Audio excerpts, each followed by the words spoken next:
Have you ever been in a situation where you needed to get paid quickly? Maybe you had an unexpected expense or you were just short on cash. If so, you know how frustrating it can be to wait for your paycheck to arrive. Deel is a global payroll and HR platform that helps businesses pay their employees and contractors around the world. But how long does it take for Deel to pay out? In this video, we'll answer that question and provide you with some tips on how to get your Deel payout as quickly as possible. How long does Deel payout take?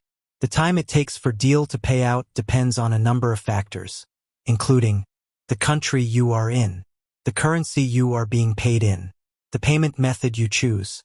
In general, Deel payouts take between 1 to 5 business days to process.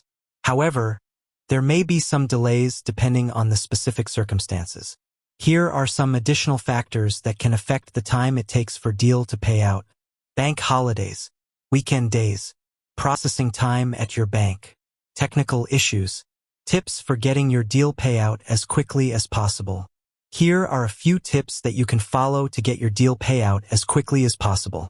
Choose a payment method that is available in your country and currency.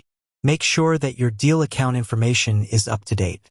Submit your timesheet and invoice as soon as possible. Follow up with Deel if you have any questions or concerns. Here are some additional things to keep in mind about Deel payouts. Deel payouts are made in local currency. Deel charges a fee for each payout. Deel offers a variety of payment methods, including bank transfer, PayPal, and Payoneer. Deel is a great option for businesses that need to pay employees and contractors around the world. However, it is important to be aware that it can take some time for Deel to pay out. By following the tips in this video, you can help to ensure that you get your Deel payout as quickly as possible. If you have any questions about Deel payouts, please leave a comment below. I would also love to hear from you if you have any other tips or suggestions for getting your Deel payout as quickly as possible. Thanks for watching.